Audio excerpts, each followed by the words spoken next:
Hello everyone, and thank you for clicking on the video. Khan is here to thank you as well. Here he is with the On CloudBoom Echo 3, which is the shoe that we are reviewing in this video. Don't forget to like, subscribe, ding the bell for notifications, and leave a comment below, especially if you love Khan. Right, buddy? All right, we have the specs and features of the On CloudBoom Echo 3. Now, this is a shoe that's new to me, but it's not new to the market. It's been on the market for probably closer to 2 years than 1 year. But I would not have gotten it if it had not gone down in price to what it is now. It's pretty much 40% off right now, and that's the only reason I have it, because I have plenty of other exorbitantly expensive On racing and workout shoes. So anyway, we'll get to the specs and features. We'll start with the weight. I weighed these at between 217 and 219 grams as the scale was dancing around. It is 1 to 2 grams heavier than the CloudBoom Strike and 2 to 3 grams lighter than the CloudBoom Zone. But all three of these shoes, the two racers and the workout shoe, are within 5 grams of each other, at least in my US men's size 9.5, and it could just be the pairs I'm getting. Both of the pairs were almost to the gram, the same mass though, so it's good quality control. The drop, 38 millimeters in the heel, advertised 9 millimeter drop. I guess that would make 29 millimeters in the forefoot. I'm not like the guys in Run Repeat. I'm not going to cut it in half and measure it with calipers. But you have this carbon speed plate, speedboard that they call it, and it scoops down pretty low in the forefoot. But it's still pretty high right here in the more proximal midfoot. So it's a really sharp scoop down there. You have the CloudTech units there, which are really, I think, more for decoration in this model than anything. I'm not sure how functional those CloudTech units are. It's Helion HF foam, which is On's PEBA foam. It's the same PEBA that is in the CloudBoom Strike and in the CloudBoom Zone. However, it does seem a little bit firmer for a PEBA compound. I have not run in these shoes. I've just taken them out of the box, so they are still pristine. I can't speak to the grip or to the actual feeling of the foam yet. However, I will say on the grip, this outsole seems pretty substantial, and it seems a lot more like the outsole on the CloudBoom Zone, which was pretty grippy and pretty protective, almost too much so, because I could feel that hard rubber, and not like the really slick outsole on the CloudBoom Strike. So hopefully it's better for grip. The upper is also a lot more similar to the CloudBoom Zone than to the CloudBoom Strike, which the CloudBoom Strike is a fussier upper, but it's also more lightweight and more breathable. I'm not sure how breathable this will be. This is really textile-y.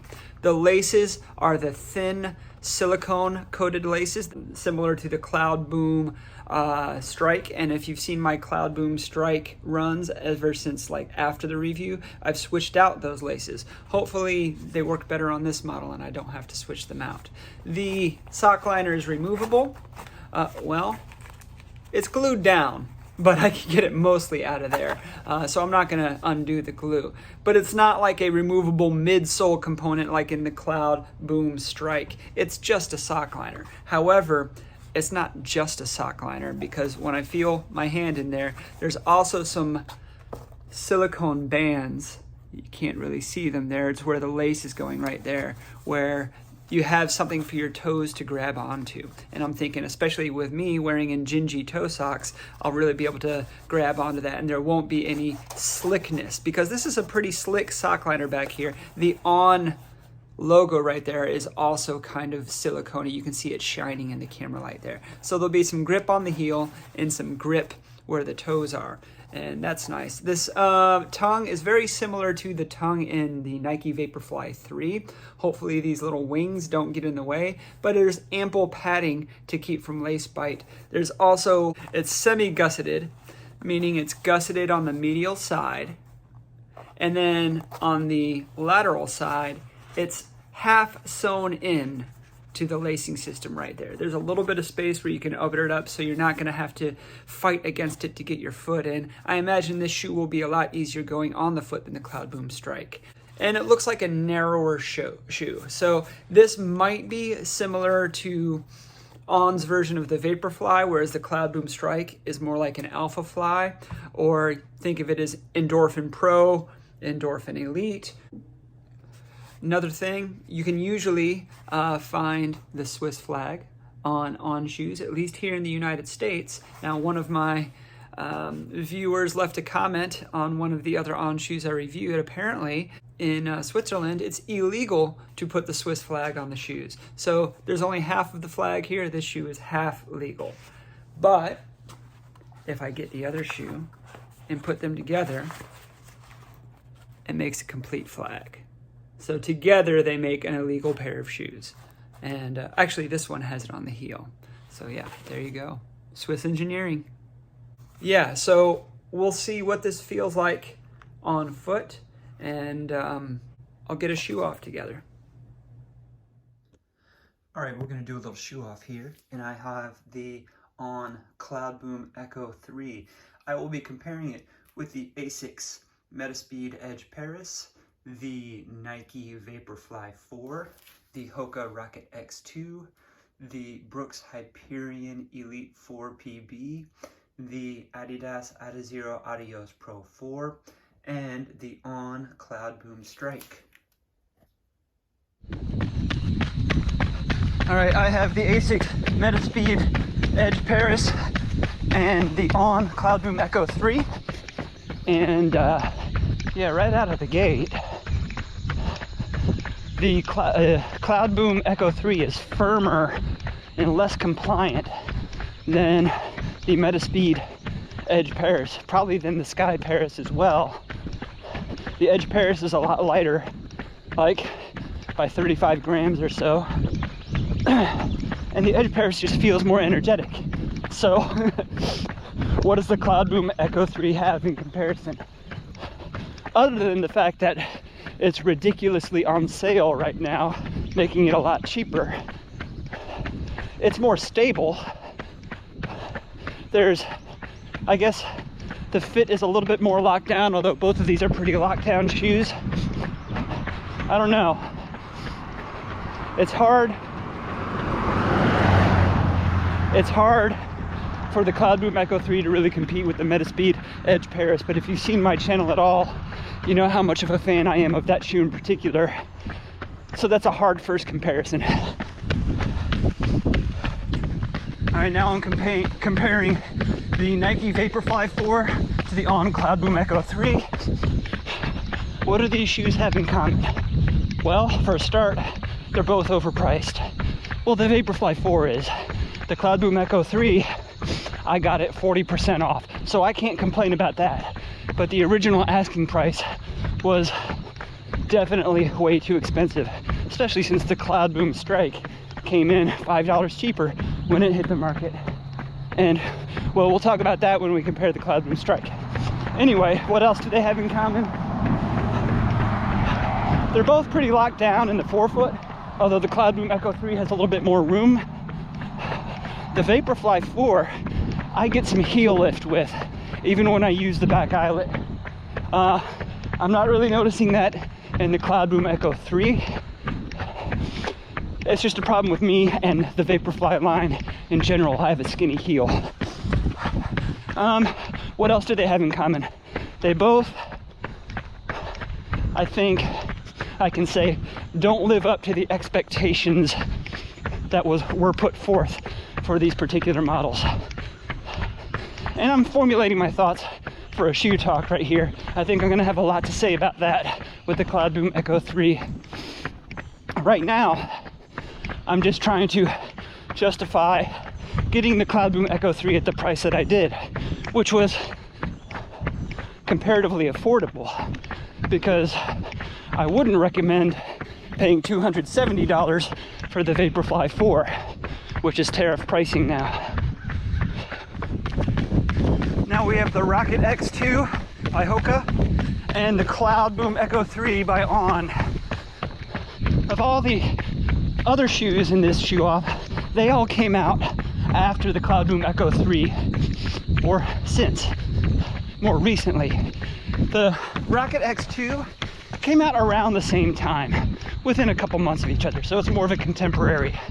And at the time, if you were to look at these two shoes 18 months ago and choose between one of them, the choice would definitely be the Rocket X2, mainly because it was $35 more affordable, cheaper in the United States at least. Hold on, let's see what this car is doing. Okay. It's also just a better shoe, I can tell you that from this shoe off. The PEBA in the Hoka shoe is more compliant and more resilient. And I talked about the CloudBoom Echo 3 being stable. The Hoka is almost just as stable. I've used the Hoka Rocket X2 on plenty of long runs and workouts, and I've raced it everything from a half marathon down to a 5K, and would be willing to take it on a marathon. One of my friends, Derek, has his marathon PB in the Rocket X2 with a 2:46. The question is, if you were looking now, would you buy the still full price Rocket X2 for $250 or the CloudBoom Echo 3 for what I got? It was $155. And I guess if you want it to be your A racer, I say still pay more money for the Rocket X2. But if you're just looking for like a race shoe to act as a super trainer, then you might choose the CloudBoom Echo 3. All right, I'm comparing the On CloudBoom Echo 3 with the Brooks Hyperion Elite 4 PB.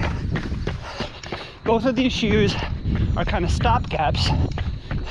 They're companies introducing PEBA foams into previous race models until really a more purpose-oriented PEBA racing shoe came out, because this is summer 2025.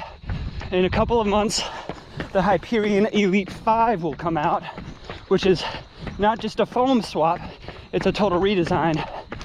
Similar to how the CloudBoom Strike came out not too long after the CloudBoom Echo 3. Between the two of them, I know the Brooks shoe has a higher stack, but the CloudBoom Echo 3 feels higher because there's less compliance in the foam. There's more compliance in the Brooks shoe, especially in the rear foot, and I don't usually ride the heel, but some of that translates through the midfoot and into the forefoot as well. So, use case scenario, for shorter races, if I were deciding between these two, I might choose the CloudBoom Echo 3, even though it's heavier, because it's more direct. That directness was something I was missing when I did a park run in the Hyperion Elite 4 PB a few months ago. Still ran well, but that top end 5K pace, I really wanted a little bit more response and less compliance with the foam, or a snappier compliance and resilience like I might get from a Metaspeed shoe or a Puma shoe. Anyway, if I were just comparing them straight up, the Brooks all day.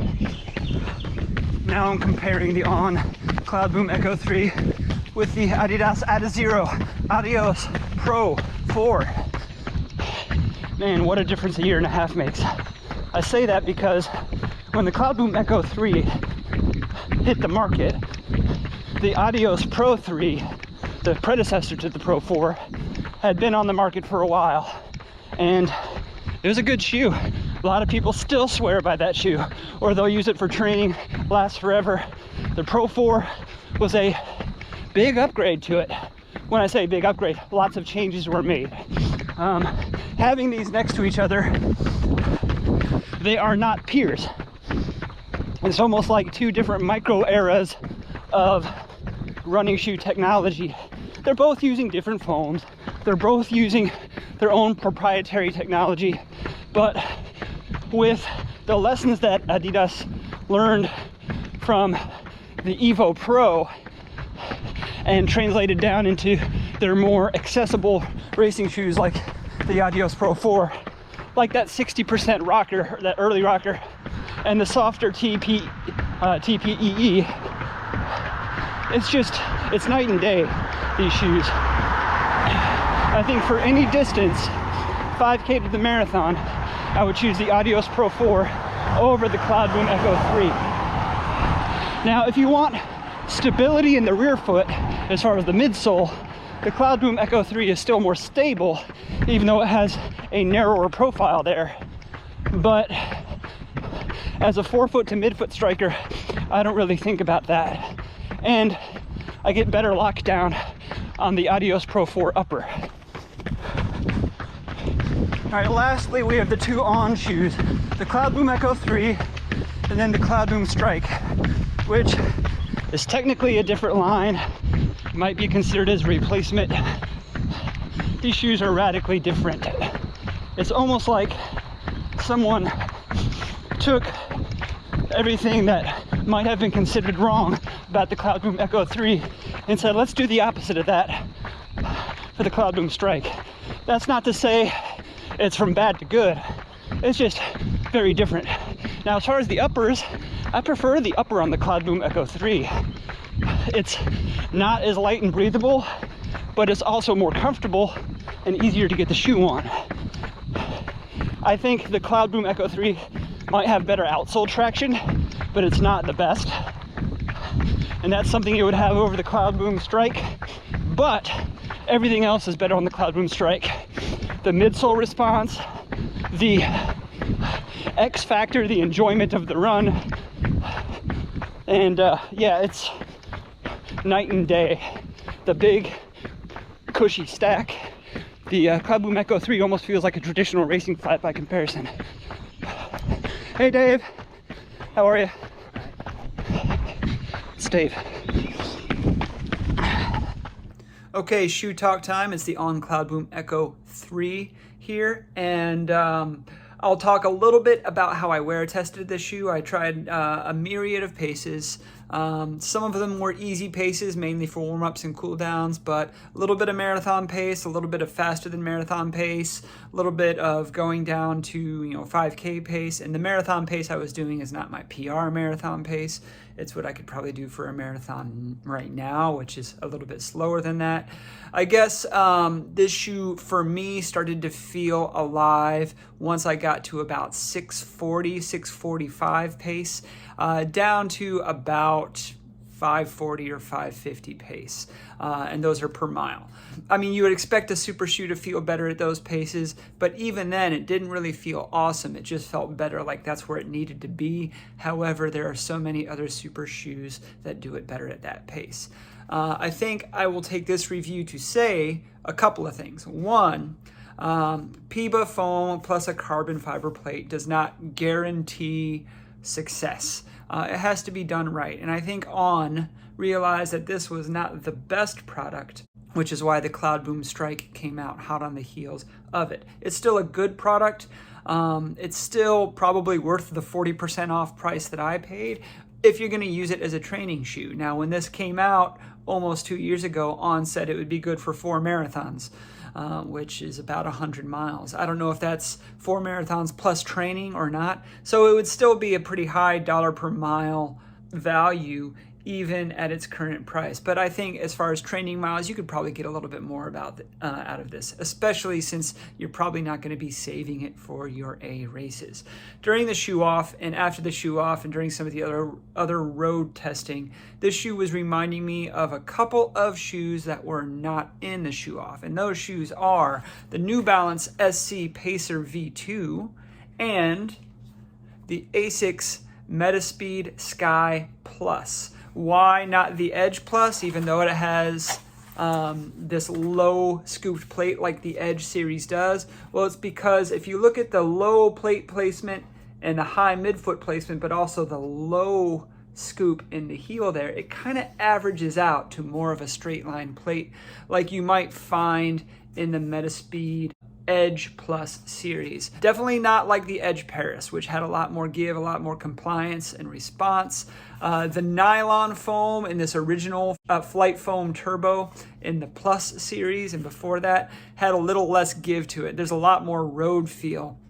So you could really feel the stiffness of the plate and the stiffness of the midsole in the Sky Plus and Edge Plus. And I could feel the stiffness of the midsole in this shoe too. To a lesser extent, I could feel that in the SC Pacer V2. And in the SC Pacer V2, there's a lot less midsole stack here. And even this shoe, even though it's not as light as I think it should be for what it was intended to be, it's still lighter on foot and a little bit bouncier than the CloudBoom Echo 3.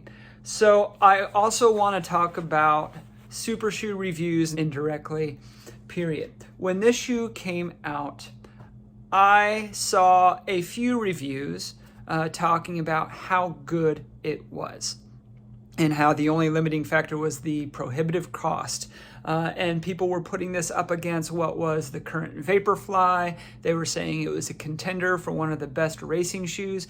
And maybe 2 years ago, it might have been, although I'm remembering what other shoes were out then. Like one of my favorites at that time was this shoe, the Saucony Endorphin Pro 3. And I think this shoe eats the CloudBoom Echo 3's lunch. Anyway, I guess take with a grain of salt what any reviewer, including me, says, because if you were to believe the hype and get this shoe at full cost nearly 2 years ago, I think you would have been disappointed. I'm kind of disappointed, and I got it at 40% off. Now, that either talks about the lack of objectivity in a lot of shoe reviews, maybe including mine too, if I'm being honest, or it talks about how much the super shoe industry has advanced in the last 18 to 24 months. Either way, if you're going to get this shoe, get it as a workout shoe for no more than $150. If you have to pay more than that, then just pass it up. There are plenty of other great super shoes on the market that you could probably get for cheaper than that. So I'm underwhelmed by the CloudBoom Echo 3. I like the CloudBoom Strike, but it's not going to be a short distance racer. I would look towards other brands and other models if you really want to look for a good quality super shoe. And at this time, you're just probably going to have to pay a little extra for that. Thanks for watching my review. Don't forget to like, subscribe, ding the bell for notifications, leave a comment. Have you tried this shoe? If you have, tell me what you think. I didn't mention the outsole. It's better than the CloudBoom Strike, but it's still a little bit slick, not nearly as grippy as you would have. Just underwhelming. Anyway, leave a comment if you've tried this shoe, or if you are just kind of jaded with a lot of reviews in general, mine included. Hey, I can take it. All right, guys, I will see you on the next run.